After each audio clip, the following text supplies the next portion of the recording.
പലതരം ചേരുവയിലേക്ക് സ്വാഗതം. ഒരുപാട് സമയം എടുക്കാതെ സിമ്പിൾ ആയിട്ടുള്ള ഇൻഗ്രീഡിയൻസ് ഒക്കെ വെച്ചിട്ട് എന്നാൽ നല്ല ടേസ്റ്റി ആയിട്ടുള്ള ബിരിയാണി എങ്ങനെ റെഡിയാക്കാമെന്ന് നോക്കാം. പെരുന്നാളിന് ചിക്കൻ ബിരിയാണി ഉണ്ടാക്കാൻ വിചാരിക്കുന്നവര് ഇതേപോലെ ഒന്ന് ഉണ്ടാക്കി നോക്കൂ കേട്ടോ. നല്ല ടേസ്റ്റിയാണ്, എല്ലാവർക്കും ഇഷ്ടപ്പെടും. ഒത്തിരി ബട്ടറോ ഓയിലോ മസാലകളോ ഒന്നും ചേർക്കാത്തതുകൊണ്ട് തന്നെ പെട്ടെന്ന് നമുക്ക് മട്ടിക്കില്ല, എത്ര വേണമെങ്കിലും കഴിക്കാനും പറ്റും കേട്ടോ. ഏകദേശം ഒരു കിലോത്തിന് താഴെ ചിക്കൻ എടുത്തിട്ടുണ്ട്. ഇതിലേക്ക് 1/2 ടീസ്പൂൺ മഞ്ഞൾപ്പൊടി, 1/2 ടീസ്പൂൺ മുളക് പൊടി, ഗരം മസാലപ്പൊടി 1 ടീസ്പൂൺ, വിനാഗിരി 1 ടീസ്പൂൺ, ഉപ്പ് ആവശ്യത്തിന്, എല്ലാവരും കൂടി ചേർത്ത് നന്നായിട്ടൊന്ന് മിക്സ് ചെയ്തെടുക്കാം കേട്ടോ.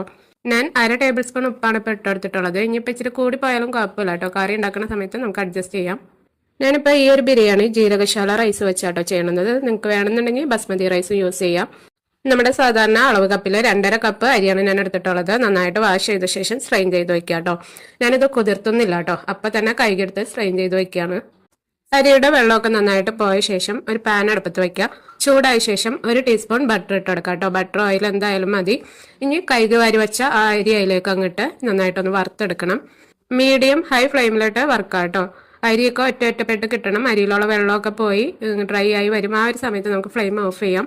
വീഡിയോയിൽ കണ്ട പോലെ ഒരരിയിൽ പിടിക്കാതെ നല്ല ഡ്രൈ ആയി വന്നിട്ടുണ്ട്. ഈ ഒരു സമയത്ത് നമുക്ക് ഫ്ലെയിം ഓഫ് ചെയ്ത് മറ്റൊരു പാത്രത്തിലേക്ക് മാറ്റാം കേട്ടോ. ഇനി ഇത് ചൂടാറണം. നമ്മൾ ഇട്ടിട്ടുള്ള ബട്ടർ അല്ലെങ്കിൽ ഓയിലിന്റെ ആ ഒരു ചെറിയ പശവശപ്പ് മാത്രം ഇപ്പം ആയിരിക്കും ഉണ്ടാവുള്ളൂ കേട്ടോ, അല്ലാതെ നല്ല ഡ്രൈ ആയിരിക്കും. അടുത്തതായിട്ട് സെയിം പാൻ തന്നെ വെച്ചിട്ട് നമുക്ക് ബിസ്ത ഫ്രൈ ചെയ്തെടുക്കാം. 1/2 കപ്പ് വെജിറ്റബിൾ ഓയിലും 1 ടേബിൾ സ്പൂൺ ബട്ടറുമാണ് ഞാൻ ചേർത്തിട്ടുള്ളത്. ഫാം ഓയിൽ ആണെങ്കിലും കുഴപ്പമില്ല കേട്ടോ. സവാള ഇതേപോലെ ഒരേ വലിപ്പത്തിൽ നീളത്തിൽ അരിഞ്ഞെടുക്കണം കേട്ടോ. മീഡിയം സൈസിലുള്ള സവാള ഒരെണ്ണത്തിന്റെ പകുതി അത്രയാട്ടോ ഞാൻ എടുത്തേക്കുന്നത്. നമ്മൾ സവാള അരിയണ സമയത്ത് അതിന്റെ കടഭാഗം ഉണ്ടല്ലോ, അത് ഉള്ളിലേക്ക് നന്നായിട്ട് ചെത്തി കളയണം. അപ്പൊ ഇതേപോലെ ഒറ്റപ്പെട്ട് കിട്ടും കേട്ടോ സവാള. 5 മിനിറ്റോളം ഹൈ ഫ്ലെയിമിൽ തന്നെ ഇട്ടാട്ടോ ഞാൻ ഫ്രൈ ചെയ്തെടുത്തത്. കണ്ടിന്യൂസ് ആയിട്ട് ഇടയ്ക്കിടയ്ക്ക് ഇറക്കി കൊടുത്തോണ്ടിരിക്കുക.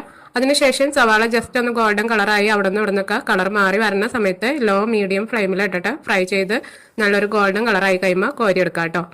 സവാള കോരുന്ന സമയത്ത് ഇച്ചിരി സോഫ്റ്റ് ഒക്കെ ആണെങ്കിലും ഇരുന്ന് കഴിഞ്ഞാൽ മുറുകി ക്രിസ്പി ആയിട്ട് വരും കേട്ടോ.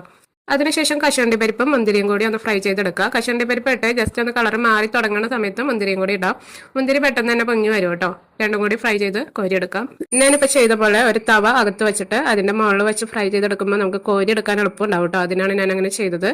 ഇനി ബാക്കിയുള്ള ഓയിലിൽ കൂടുതലായിട്ടുള്ള ഓയിൽ ഞാനിവിടെ കോരി മാറ്റി വെച്ചിട്ടുണ്ട്. നമുക്ക് സവാള വഴറ്റാൻ ആവശ്യമായിട്ടുള്ള ഓയിൽ മാത്രം ചട്ടിയിൽ ഇട്ടാൽ മതി. ബാക്കിയുള്ളത് കോരി മാറ്റി വയ്ക്കാം. നമുക്ക് വേറെ എന്തെങ്കിലും ഉപയോഗിക്കാം. പിന്നെ റൈസ് കുക്ക് ചെയ്യാനായിട്ട് ആവശ്യമായിട്ട് വരും കേട്ടോ. ബിസ്ത റെഡിയാക്കി അത്രയും സവാള തന്നെയാട്ടോ വയറ്റാനായിട്ടും എടുത്തത്. മീഡിയം സൈസിലുള്ള 1.5 സവാള വയറ്റിയെടുത്തിട്ടുണ്ട്. ജസ്റ്റ് ഒന്ന് വാടി വരുന്ന സമയത്ത് 8-10 വെള്ളുള്ളി ചതച്ചതും 2 ഇഞ്ച് ഇഞ്ചി ചതച്ചതും കൂടി ഇട്ടെടുത്ത് നന്നായിട്ട് വയറ്റി കൊടുക്കാം. 1-2 മിനിറ്റ് കഴിഞ്ഞ ശേഷം പച്ച സ്മെല്ലൊക്കെ ഒന്ന് മാറി വരും. ആ ഒരു സമയത്ത് 2 മീഡിയം സൈസിലുള്ള തക്കാളി അരിഞ്ഞതും കൂടി ഇട്ടെടുക്കാം. 5 പച്ചമുളക് നടുകെ കീറി ഇട്ടെടുത്തിട്ടുണ്ട്. ഇനി തക്കാളി വെന്ത് നല്ല സോഫ്റ്റ് ആയിട്ട് വരണം കേട്ടോ. അതിനായിട്ട് ഒന്ന് അടച്ചു വെച്ച് കുക്ക് ചെയ്യാം. ഹൈ ഫ്ലെയിമിൽ തന്നെ വെച്ചാട്ടോ ഞാൻ കംപ്ലീറ്റ് വയറ്റിയെടുത്തിട്ടുള്ളത്. സവാള നന്നായിട്ട് നല്ല സോഫ്റ്റ് ആയിട്ട് കുക്കായി വന്ന ശേഷം നമ്മൾ ചിക്കൻ മാരിനേറ്റ് ചെയ്ത് വെച്ചത് അതിലേക്ക് അങ്ങ് ഇട്ടുകൊടുക്കാം. ചിക്കൻ മസാലയായിട്ട് നന്നായിട്ടൊന്ന് ഇളക്കി യോജിപ്പിക്കുക. അതിനുശേഷം അടച്ചു വെച്ച് ലോ ഫ്ലെയിമിൽ കുക്ക് ചെയ്യാം.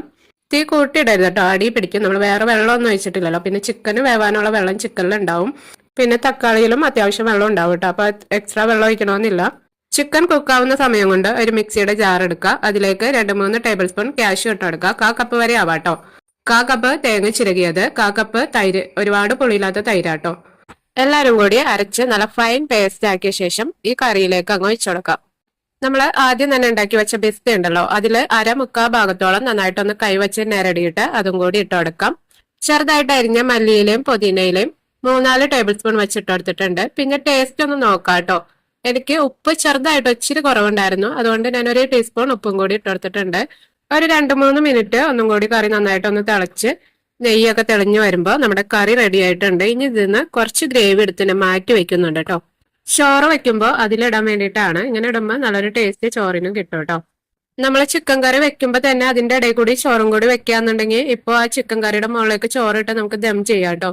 ഇപ്പൊ ഞാൻ വീഡിയോ എടുത്ത് ചെയ്യുന്നതുകൊണ്ട് രണ്ടും കൂടി ഒപ്പം ചെയ്യാൻ പറ്റാത്തതുകൊണ്ട് കറി ഉണ്ടാക്കി ഞാൻ അവിടെ ഫ്ലെയിം ഓഫ് ചെയ്ത് വെച്ചിട്ടുണ്ട്. അതിനുശേഷം ചോറുണ്ടാക്കി അതിന്റെ മുകളിലേക്ക് ഇട്ടിട്ട് ദം ചെയ്യാം കേട്ടോ.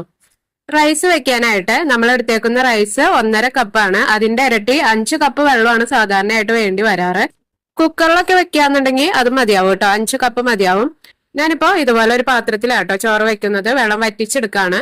അരി വറുത്തൊക്കെ വെച്ചേക്കണുണ്ട്. ഒരു 5 കപ്പ് ചിലപ്പോൾ പോരാതെ വരും. അതുകൊണ്ട് 6 കപ്പ് വെള്ളം ആട്ടോ ഞാൻ എടുത്തേക്കുന്നത്. അതെനിക്ക് കറക്റ്റ് ആയിരുന്നു. ചോറൊക്കെ നല്ല കറക്റ്റ് ആയിട്ട് വെന്ത് കിട്ടിയിട്ടുണ്ടായിരുന്നു. ഒരു മീഡിയം ഫ്ലെയിമിലിട്ട് വറ്റി വന്നപ്പോഴത്തേനും ചോറും വെന്തിട്ടുണ്ട്. 6 കപ്പ് വെള്ളത്തിന്റെ ഒപ്പം തന്നെ വെള്ളത്തിലേക്ക് ആവശ്യമായിട്ടുള്ള ഉപ്പ് ഇട്ട് കൊടുക്കണം. വോൾ സ്പൈസസ് ആയിട്ട് കറിയാമ്പു 5 എണ്ണം, ഏലക്ക 4 എണ്ണം, പട്ട 2 ഇഞ്ച്, 10 കുരുമുളകും ഒരു തക്കോലവും കൂടി ഇട്ട് കൊടുത്തിട്ടുണ്ട്.